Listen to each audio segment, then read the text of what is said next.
Good evening. Welcome to Channel 8 News. My name is Steve Harvey.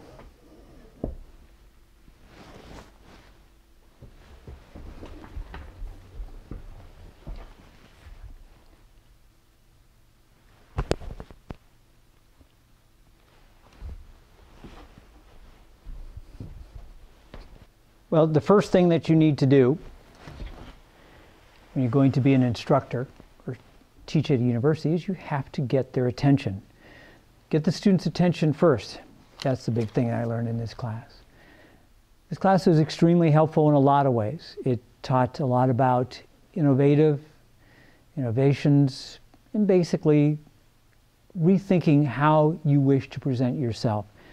Once you get the students' attention, the main thing is you have to keep it. You have to keep the students' attention. You have to keep them interested, but not just interested in the information that you're giving out, but you have to keep them interested in their own education. You want them to be part of their education. They want engaged in what's going on, engaged in the conversation about what they're trying to learn.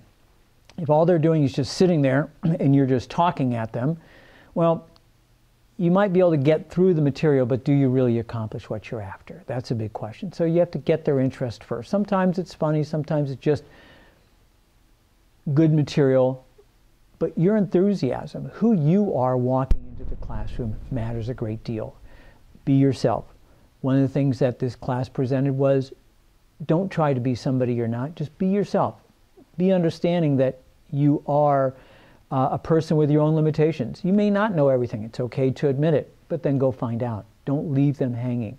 Understand that what you're presenting to them is the best information, but you're still looking at it as, what do I need you to know?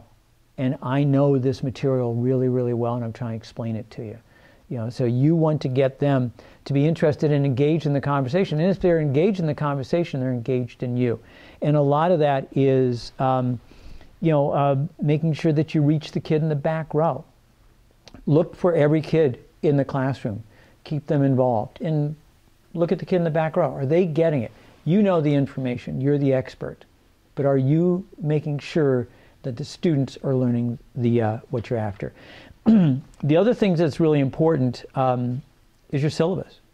Your syllabus is your own protection in many ways. Syllabus is the guide for the class. It's where the class is going, everything written out for the kids to have. You don't want to make the syllabus into another book that they have to read. They're going to ignore that. But you want to make sure that they know what's in there. Your guidelines for the class, your policies, your goals. Have everything very clear, defined, very simple. Here it is laid out very nicely for them. Because if there's ever a conflict later on, you can look back at the syllabus and say, I handed this to you. This is what the rules are. Here they are. Protect yourself. One of the things that's important to know, I think, and this class pointed out very nicely, is content is king. What you're teaching, the content of the material is the force of your class. It's what you're trying to get across to them. You are the vehicle to get that across to them. What is the content? You want to make sure that they get that and understand what the content is, and tell kids that they have a good idea of what it is. I expect the students who pass through my courses to take risks.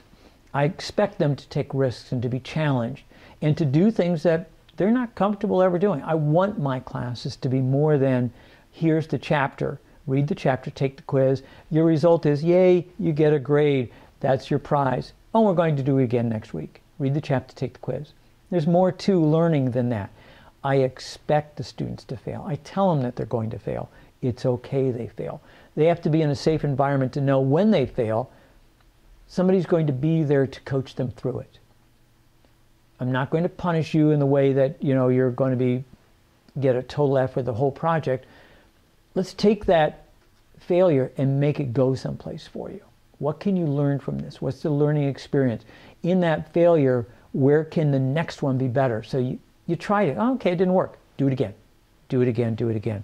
And failure is totally okay. If they get that concept, they're much more willing to dive in and take risks. They're not going to take a risk if they know failure has an ultimate catastrophe goal at the end for them that, you know, if I fail once, I'm done for the class. I can never get the A. You want them to know that, hey, failure is okay, and you can still survive and succeed in the class. But you, as the instructor, have to be the person who guides that, who shows them the clear way to do it, and to be there and encourage them. The big part of this class, I thought, was the focus on what's the learning objectives that you want to create for the class. Your class you're teaching. What do you want the students to get? And how defined and how clear are those things, those learning objectives? For me, I've stole a lot of ideas and put them into my classes already, and I'm using those elements to create several learning objectives, kind of short-term ones. This is why I want you to be able to show me and demonstrate. And then there's kind of a long-term ones. I don't want the kids to know anything. Really, I don't. Because if I can't prove that they know it, show me, demonstrate to me.